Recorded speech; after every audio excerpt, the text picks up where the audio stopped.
Welcome, ladies and gentlemen. The rats aren't the only ones who do a little bit of stabbing, as we have the Greenskin versus Skaven in this Warhammer World Championship matchup between MagicYang on the Greenskins, and we'll have XaLo on the Skaven.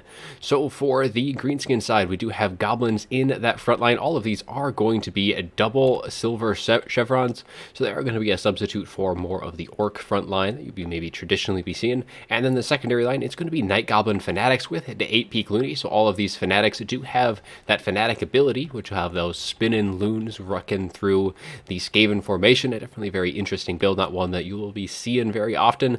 We do have double stone trolls as well, and 2 orc arrow boys to boot. In the sky, it is going to be Azag the Slaughterer. He is going to be coming in with Slaga's Slashes, Spirit Leech, Aspect of the Red Knight, and Foe Seeker. For the rest of the mobility game on the far flanks, we do have some Forest Goblin Spider Riders mixed in with some Forest Goblin Spider Rider Archers on the Greenskin right flank. And if we swing on over to the left flank, we are going to be seeing double Goblin Wolf Rider Chariots kind of getting into that back line. Probably the plan here is to kind of shut down the range units as you just kind of plow through that front line and get right into the Giselles, Mortars, Globes, something of that nature. And then we have Forest Goblin Spider Riders with some more on the far flank. So lots of poison, lots of mobility as well, and those loons going to be a lovely, interesting thing. And instead of having that giant river troll hag for the Spirit Leech, it is going to be Azag, who does have a nice bit of range, but being up in the sky, it is going to be a target for the Skaven gun teams. Now for the Skaven side, what have we brought today? We have a bunch of Skaven slaves in that front line, nothing special to see there. For the Lords, we do have Lord Skrolk going to be coming in with that Liber Bonicus and the Rod of Corruption. So we take a quick little look at those two abilities. And then we have Stand Your Ground. We have Pestilent Birth giving Plague Monks, Vermin Tide giving Clan Rats.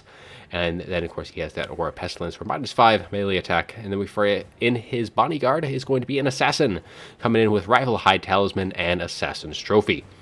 We also have a couple of Brood Horrors for some nice quick terror and mobility on that Skaven side, which would be very, very nice to have, considering there isn't really any mutapsychology on the other side of the battlefield. We have a couple of Rat Ogres on the far flanks, and then in the center ranks, it is going to be some Clan Rats forming that secondary line.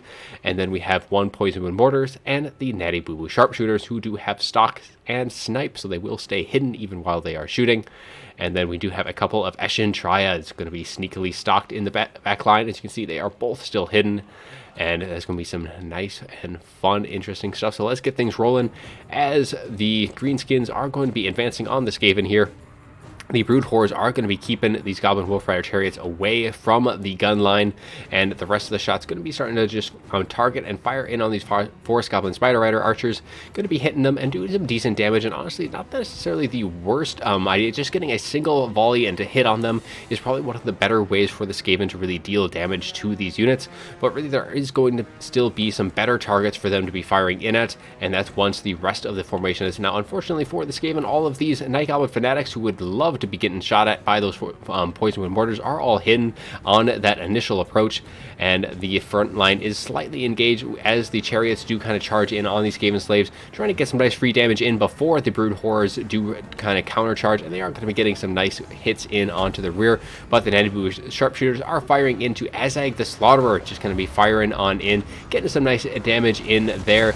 And now we have those Poison Wind Mortars really doing some nice damage to those Orc Arrow Boys, and of course that Poison Wind is a nice and juicy thing indeed for the Skaven. Eshin Triad's going to be trying to help screen out these Forest Goblin Spider Riders in the back. They're just going to be kind of slowly peppering away.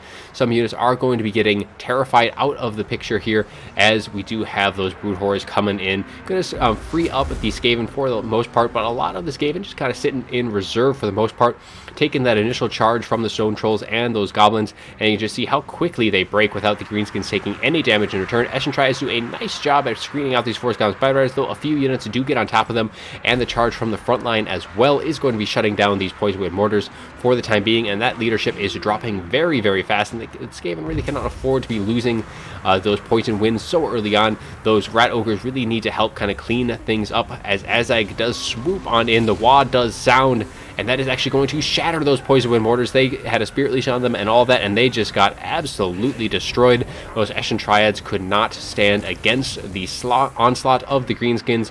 the trolls, all the spiders, quickly making quick work of them, and as is the Natty Boo with sharpshooters also being taken out of the picture. So really now it is down just to these brood horrors and to Skrulk with the assassin. They are actually able to terrify out these stone trolls, but without them getting a natural route, they're not going to be able to get chased off the field, as they will be back returning from that terror route, and they will be constantly regenning throughout all of this in the meantime, and things not looking so great for the Skaven, even though balance of power is pretty much dead even. A lot of the heavy hitters for the Skaven, the Poison Mortars, the XaLos, are all pushed off the field right now, and luckily for the Skaven, though, these Natty Boo sharpshooters aren't going to be getting chased down, and as I say that, these Force Gaunt Spider Riders do turn their attention to these routing units, and very well may instead pursue, as, yeah, it's just going to be down to the brood horrors, and at this point, the terror might be the only way back for the Skaven here, being able to terrify off these stone trolls again and again, and they really do need to break them naturally though. But all of these shots coming in from these Orc Arrow Boys and even the Goblin Wolf Chariots going to be taking down one of these brood horrors. The Spirit Leech does go down as it does get routed off. Now it does have quite a bit of speed, so it might be able to get back in time, but Azag is going to be in hot pursuit on top of his Mount being Skullmuncha. But unfortunately for the Skaven side, we still also have a very, very healthy Stone Troll who's at full health right now, and even Eshin Triads. At this point, I just don't think there is going to be a way back for this game. We do have a Plague Monk summon on the field, as Lord Skrulk is trying valiantly to stay the tide of the Greenskins, but unfortunately all of these Night Goblins, and there's just way too many units left. The Natty Boo Boos have returned and started firing away, but I think that's a very short-lived volley, as they do get quickly pushed off by all of these Force Gaunt Spider Riders, really kind of cleaning things up. But unfortunately, we do have a Rat Ogre coming back. Looks like he was stuck chasing things for a very long time. Could very well have been needed earlier on against these Stone Trolls and the like. But Azag just at this point is pretty much just free to do whatever he wants. He is just kind of sitting up. We do have a Night Goblin, or one of the Fanatics, going right through these Plague Monks. It is just a summon, but it is nice to kind of clear out a lot of that chaff units regardless. As Lord Skrulk, though, is going to be in a very tough spot, as he does get terrified from Azag coming on in. And now the Stone Trolls looking to kind of keep these Rat Ogres at bay. They get a nice charge into them. But Lord Skrulk has returned, with balance power definitely favoring the Greenskins very heavily at this point, and another Fanatics going right on down through all of these units. Might even be hitting their own AP Loonies just a little bit here. But yes, things not looking all too hot for the Skaven side. The Stone Trolls getting the aspect of the Dread Knight cast on them, which does imbue terror, so they will be getting a nice little bit of leadership, and that terror, which is going to be very much helpful, pushing off, and it might be enough to get Skrulk terrified once again, but it looks like he is going to stay in the fight, at least for the time being. But the numbers are definitely on the Greenskin side at this point. We do have a Brood Horror returning off in the fringes, and be very nice for the Skaven to have them back on, and unfortunately down goes Azag. He does look like he got Liber Bubonicus right out of the sky, and down he will go. And even with the loss of Azag, balance power still heavily favoring the Greenskins here. They are able to get these Stone Trolls terrified, but unfortunately for the Skaven, it is pretty much just chaff infantry. We do still have the Assassin, but for the most part, they really do need this Brood Horror to really start getting into the thick of things, and balance power is not going to be going away just yet, as with this kind of mass rout in the center ranks here for the Greenskins, the Skaven might have a little bit of life left in them in this late stage, and even the Stone Trolls, they are wavering. The Greenskin player trying to pull them back to stabilize them, because they really do not want them to be getting pushed off just right now, because they need them for this initial, or this collapse right now, as they do have the AP Loonies coming in with the Stone Trolls, who now have regained their lost leadership, charging on in, but so does the Brood Horror and the Rat Ogres. That little delay did allow the Skaven to regroup their units, but unfortunately they are going to be seeing a lot of their infantry support now going out and away, as they do have these Clan Rats shattering, and the rest going to be routing right on off. But the Stone Trolls do get terrified, and the balance power now shifting a little bit more in the Greenskin favor. Looking maybe a little dicey there for just a second, but with the return of all these Trolls, there's just not really a whole lot that the Skaven can do at this point. The Brood Horror is slowly getting its health back, but unfortunately it's just not going to have enough time to deal with all of these Greenskins units, and that is going to be looking like army losses here any second now. Just Skrulk is the only one with really any kind of leadership, and the Assassin, but that is going to be all she wrote for this match. Brood Horror trying and fighting to the bitter end, but there goes army losses, and Greenskins take game one. Let's take a little look at the after battle report as we update the score. MagicYang taking game 1. Looking pretty strong for the Greenskins throughout most of that fight, but it looked a little dicey there. Had a little terror route, losing Azag. Definitely did not want to be losing that so early on. That Liber Bubonicus definitely getting a lot of the value on Skrulk there. Assassin doing all right, but really they didn't have any good targets. All of the lords were up in the sky. All the heroes, lords, all of that was up in the sky, and not really the best unit to be dealing with stone trolls. Rest of the units, just kind of take a quick look at all of them. Even the Eshin Triads not doing so good. Poison Wind Mortars only 481 out of a whopping 1k in total value cost for that unit. And the only real heroes here, I think, may have been not even the Brood Horror. So it looks like the summons may have been doing most of the damage here on the Skaven roster, and not a whole lot of value being displayed on all of the units. Take a little look over at MagicYang's Greenskins. Azag the Slaughter doing decent work, and even all of these goblins, not really sure how much they do cost with silver chevrons, but they are able to pay for themselves as their base unit is 300, so they definitely did some decent work there holding that line. And even the Night Goblin Fanatics, AP Cloonies. I don't think there was a whole lot of Fanatics, even that there wasn't a whole lot of good targets. Normally you might be expecting to see Council Guard or something like that, who would have been excellent targets for those Fanatics casts, and having 3 of them may have just outright eliminated that unit on the initial approach. But really the mobility was kind of the name of the game here for the Skaven, or for the Greenskins, and they did very, very well at that. All of this mobility doing excellent work, and the Stone Trolls getting 1100 on that one, 800 on the other one. Very good game with that. So that is going to be it for game 1. So let's roll right on into game 2. All right, for game 2, we have a matchup going back to Warhammer 1 as the Dead march again against the Greenskins. This time it'll be MagicYang up on the Vampire Counts, and we'll have XaLo commanding the Greenskins. So for the undead forces, it is going to be a front line of zombies. They will be backed up by some Graveguard with a couple of Cairn Wraiths to boot. And it can be a little bit of a risky pick, but having that ethereal unit, the Greenskins do have some tools that can imbue magic damage, but for the most part, they do lack that on their base units, so they can do quite a bit of good work and can definitely help chewing through some of the more expensive units. And then to double down on that, we do have the Chillgeist, the Hex Wraiths ROR, and they do magic attacks, and they have a chilling aura as well, which can slow things down. And then we have a Necromancer going to be coming on in, as he does have Forbidden Rod, Master of the Dead, and of course he is on his, I believe that is the Unholy Lodestone. Actually, it is just the regular one, just giving the Vigor Mortis. The Unholy one does give a little bit of extra healing, but that is not going to be the case for this one.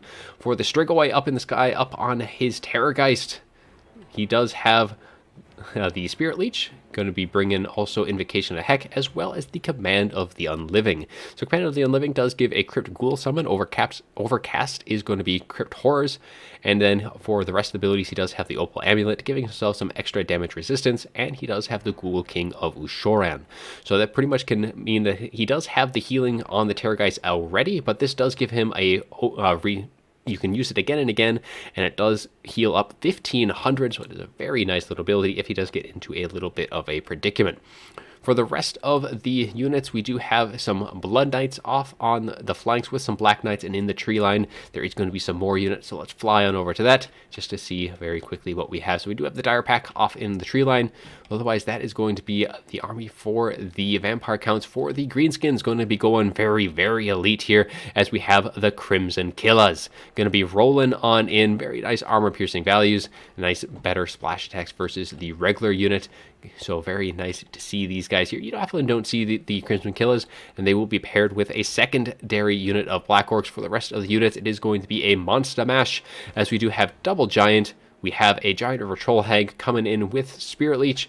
It looks like we also have Fate of Buna, the Power Circlet, or I believe, what is that called exactly? It is the Power Stone.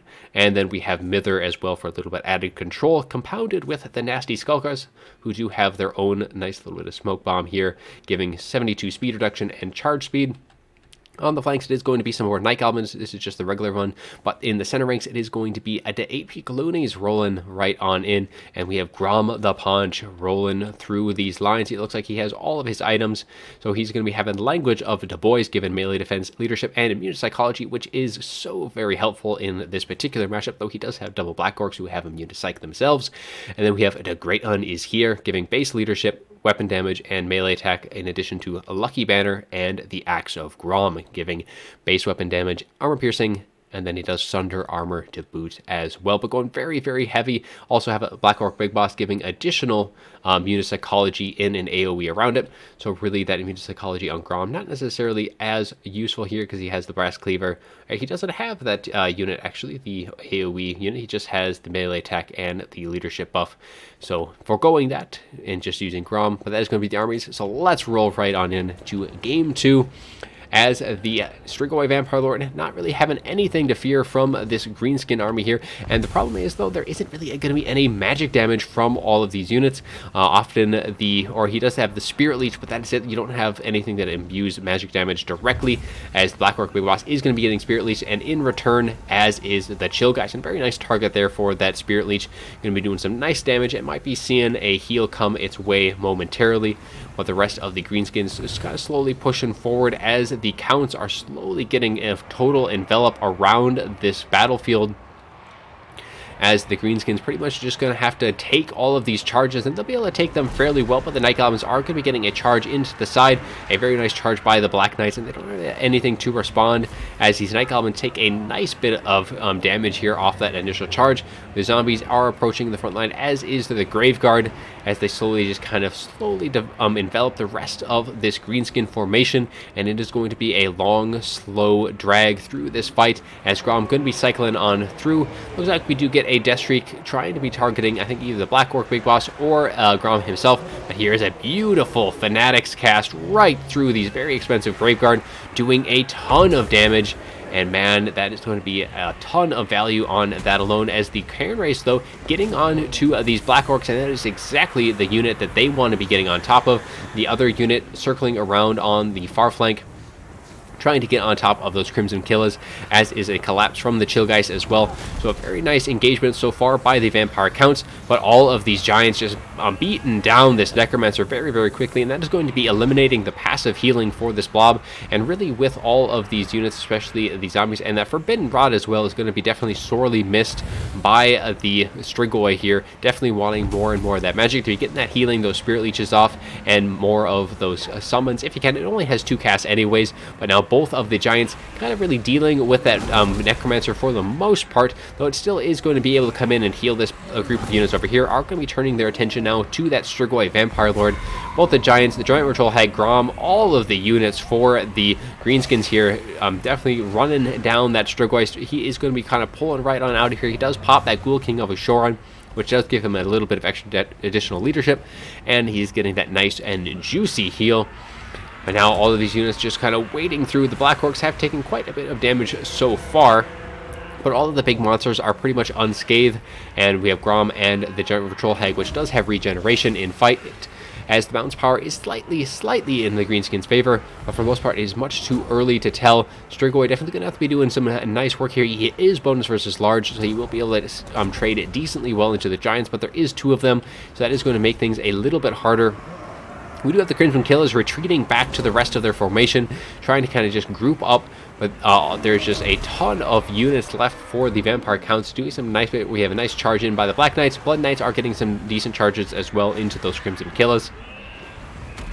But really, these Blood Knights need to stay nice and healthy, because them and that Strigoi is really the best tools that they have to deal with the 2 Giants, and even Grom the Paunch to a lesser extent. But really, the Strigoi right now is just getting wailed upon by these Giants. He is trying to pull back, missing most of the damage here. That could have been a lot of damage dealt his way. Blood Knights definitely kind of need to be a little bit more aggressive. We have another of the Fanatics cast going right through the entirety of the Vampire Counts formation, just doing a ton of damage to more of that Grave Guard. Not going to be doing so much damage to those Cairn Wraiths, but that is a ton of damage there so far. And nice little charge in. We're going to be breaking these Night Goblins, And these the ROR, the AP Loonies, getting right about at that threshold where they won't be able to use any more of their Fanatic stats, but they have gotten 2 off, and they've been very nice ones at that. Only thing better to be catching here would have been those Blood Knights, as both of those Giants trying to kind of pull them back, and Grom getting a little bit ahead of himself, doesn't want to be getting too far away from the rest of his pack, as the Black Orc Big Boss kind of coming out to just try and get a little bit of extra assistance to Grom, as the Blood Knights get a nice charge right on down the hill, charging into the entirety of the Greenskins formations, doing a nice bit of damage to those Black Orcs. Black Orcs getting very low themselves. Other one is wavering, and a charge from that Strigoi might be enough to break them. But instead, he is just going to be continually to circle around overhead, this time charging down into Grom, trying to free up that Necromancer, who is at his healing cap himself, as we do have one of those Crypt Ghoul summons on the field. And in come the Blood Knights, who are still very, very healthy, and they will be able to get some nice damage in to these Giants, considering the Blood Knights do have bonus versus large, and those Giants not really all that good armor there, so they don't really have to worry about that, unlike some engagements. So those Blood Knights will be able to get some nice damage onto those Giants, especially with a nice full surround. Necromancer is going to be kind of pulling back through those Blood Knights, given even more passive healing as that Strigoi continues to cycle in and out. But still, man, these Giants have been able to stay very, very healthy throughout. They have lost their Black Orc Big Boss, and normally that would be a bit of a problem for the Greenskins. But they do have that immune to psychology with Grom instead of that Black Orc Big Boss, so the loss of him, not really the worst thing in the world. Balance Power, though, still pretty much dead even at this point, as the counts still do have some 2 very nice anti-large units, as these Blood Knights, though, are starting to take a bit of damage. They definitely need to be seeing a bit of that magic cast their way, need to get some of that healing off on top of them, and then with that healing, they'll be able to deal with these Giants just a little bit better. Karen Race trying to chase down these Crimson Killers, but it looks like they are going to be disintegrating before they are able to finish the job completely. Strigoi is pretty much approaching his healing cap at this point, and with him at that healing cap, any damage that he takes is going to be sticking here in this stage of the fight. But it is down to just the monsters of the Greenskins, the 2 Giants. We have Grom and that Giant Road Troll Hag, but it's still a very fearsome pocket of troops, as the Blood Knights do kind of pull off, trying to deal with those nasty Skulkers, shattering them outright. And that is going to be all of the Greenskins pretty much all gone. Blood Knights may decide to go for that Black Orc Big Boss, but I think their help is really much needed here in this center formation here, as everything is just getting tied down, and still the Necromancer survives even in that late stage of the fight. So that Necromancer going to be able to kind of sit back and stay out of this engagement. Single entities do have to kind of stay engaged here, though we do have the Black Orc Big Boss coming back, so it is going to be able to decide when and where it does engage, but it is so very low. Just getting back into the fight might be more than enough to cause that to rout, though it does cast get back here, stabilizing its leadership.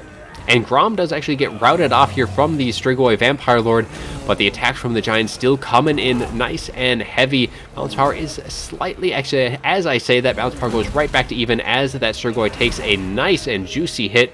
And these Giants just still going in strong. Strigoi getting a nice charge in, shattering, actually killing with that Black Orc Big Boss, and a nice little animation there, tossing it to and fro, finishing it off in style.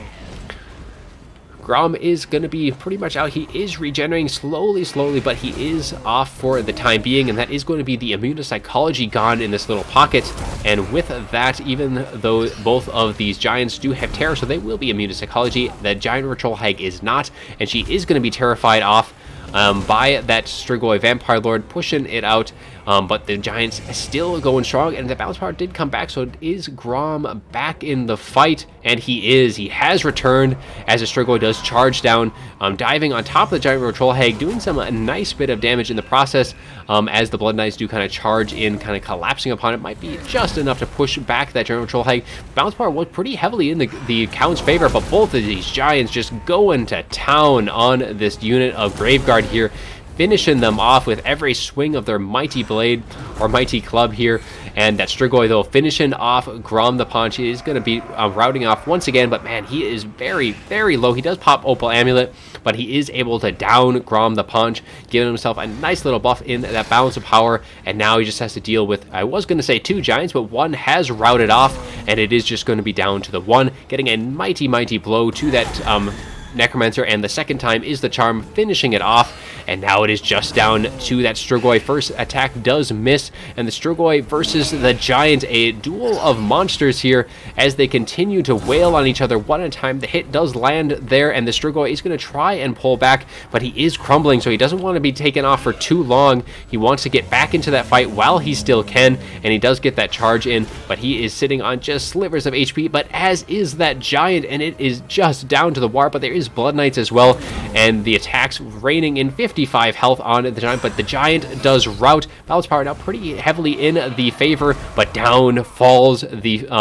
Strigoi, and it is going to be a Giant charging in against the Blood Knights, swinging that mighty club to and fro. Man, this is about as close of a fight as you can. That Giant's leadership somehow is still in there. He is on slivers of HP as well, 100, and those Blood Knights taking a mighty blow, and they disintegrate.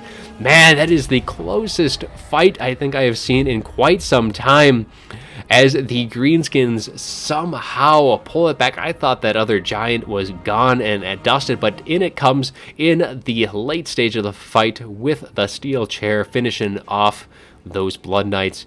What a close fight as XaLo pulls it right on back. So let's update that scorecard to reflect that score there. 1-1 going into Game 3. Let's take a little look at the after battle report, though. Man, that was such a good and close fight there. 3,200 on that Giant. Other one, it does get 2,400. Crimson Killers and the Black Orcs, unfortunately, did not do so hot. They definitely had a lot of counters to them on the field, especially with those Cairn Rays, and not enough magic damage. That was really kind of one of the big things for the Greenskins here, is that lack of magic damage. Normally, you do kind of see an Orc Shaman with the Fists of Gork, which does imbue magic damage, which can really help against either the Banshees or the Cairn Race and the Hex Race to an extent as well, but mostly it's the Banshees and the Hex Races which the Greenskins really have to worry about in this particular matchup. The AP Gloonies had some fantastic Fanatic casts, doing very good work there. The rest of the Night Goblins, the other Fanatics, actually there was two other Fanatics, that is correct. When it is on the other side, it doesn't show them at being Fanatics until after that stage. So yeah, they were all Fanatics here. So some nice casts on that. Nasty Skulkers, not really doing a whole lot there. Big Black Orc Big Boss as well. But man, the Giant Royal Troll Hag getting a ton of value, 2,600 in total. The Spirit Leeches doing a lot of good work against the ethereal units. And then Grom the Paunch as well, 2,500, but really it was, man, I mean, the damage was spread out pretty consistently across all of these units. The heals on both sides, or the heals on the Vampire Counts, really kind of buffing those numbers up just a bit. Now for MagicYang's Vampire Counts, let's go over what they had done real quick. Unfortunately, Chillgeist only getting 500 themselves, but the Blood Knights rolling in, almost getting 3k in value themselves. They do cost 1,700, so they did very, very good work, pretty much killing both of the Giants for the most part. Take a look at the rest of the forces. The Graveguard doing some decent work, and one of the units of Cairn Race able to really kind of chunk through those Black Orcs. And then we get into the Strigoi Vampire Lord. Look at those numbers. 4,700. Very well played to both sides. A fantastic game. I'm hoping Game 3 is something along those lines. And speaking of Game 3, let's roll right on into the rubber match and see who comes out on top.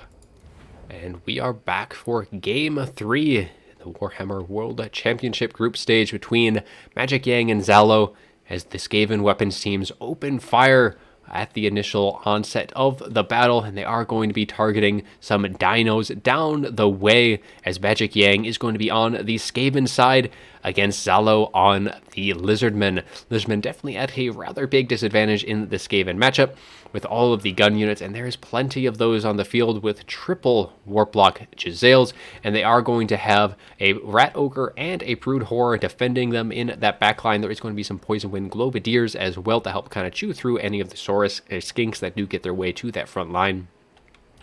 And then for the rest of the forces, it is going to be Clan Rats mixed in with some Skaven Slaves. Pretty standard stuff for that front line. And there's going to be some Wolf Rats with Poison as well on the flanks to help kind of chase things down and potentially catch some of these Skirmishers and the Chameleon Skinks on the Lizardmen roster.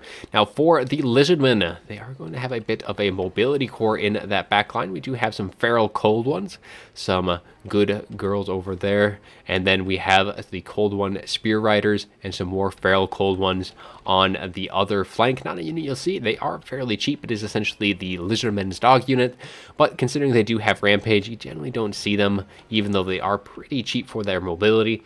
And then for the rest of the forces, it is going to be skink cohorts in the front line, going to be soaking up most of the damage from the Poison Wind for any of the XaLos, and then the Source Warrior is going to be coming on in that second wave, trying to punch right on through that Skaven formation. We do also have the cohort of Sotek, which do have Unbreakable, and there's going to be a double Skink Chief. We have a Solar Bastiladon, which is a fairly risky pick here because the XaLos can just open up on that bad boy and light it up. There's actually two of them, but they can do decent work against any like Plague Claw catapults.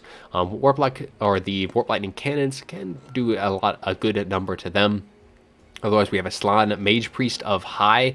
Let's take a look at what he has brought. As for him, we do have Soul Quench, really kind of expecting artillery, I think, for the Lizardmen here, trying to kind of snipe them out, as he also has Apotheosis. He does have the Blood Statue of Spite, causing damage kind of in an AoE. The Aura of Quetzal, giving 30 armor and melee defense, and of course he has the Shield of the Old Ones and the Bound Banishment. And I did forget to go over who the Lords and Heroes were on the Skaven side, and we do have Lord Skrolk coming on in, Lyra Blanicus, a Rod of Corruption, as he does have Pestilent Birth, the Vermintide, and of course our Pestilence, with an Assassin, with the Rival Hide and Assassin Trophy. But that is going to be all. So let's roll on in things as the front lines are about to collide, as the initial volleys from the XaLos have done actually a decent number to the Skink Skirmishers and are now focusing their attention on to the Bastildon Solar Engine, doing a nice bit of damage on those initial volleys.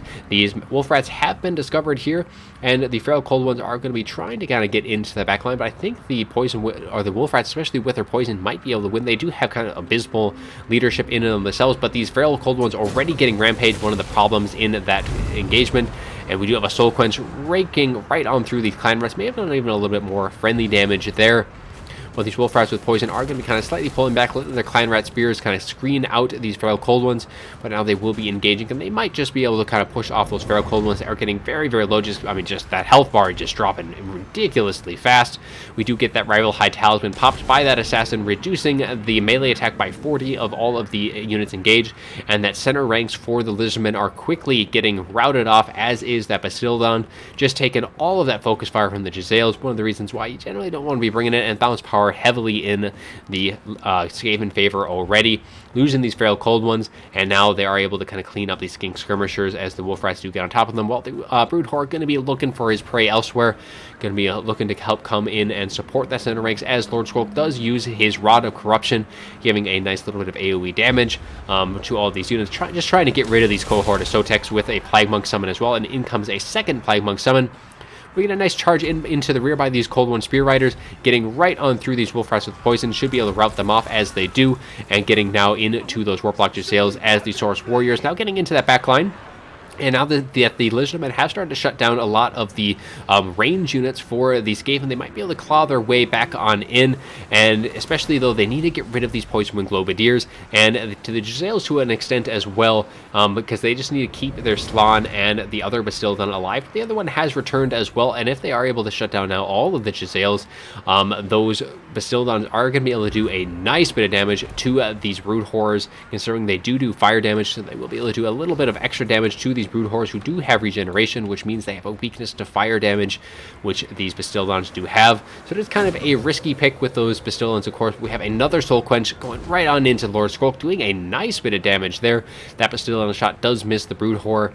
So the game is not just over yet. Source Warriors are now going to be starting to push into that back line, as these Poison Wing Globadiers are shut down, at least for the time being. Shield of the Old Ones goes down, kind of keeping them in the fight. They do get a nice little bit of extra damage resistance and leadership, and they get an Apotheosis to boot as well, kind of assisting in their charge here. But the Warplock XaLos have used up most of their ammunition, and the Skink Skirmishers as well really need to start pushing some pressure into that back line, maybe getting into that Warplock XaL as well. We're really kind of shutting down the range units. The name of the game for the Lizardmen right here, as the Assassin though, Rat Ogres, and that Brood Horror is just collapsing on that Slann Mage Priest, and with the loss of the Bastildon right here, there isn't really much hope for that Slann in being able to come back. He only has 2 Skink Chiefs for bodyguards, and they're just not going to be able to peel off any of these units here, as that Slann Mage Priest, taking a ton of damage, is able to kind of pull out. These Source Warriors are able to kind of keep things at bay for the time being.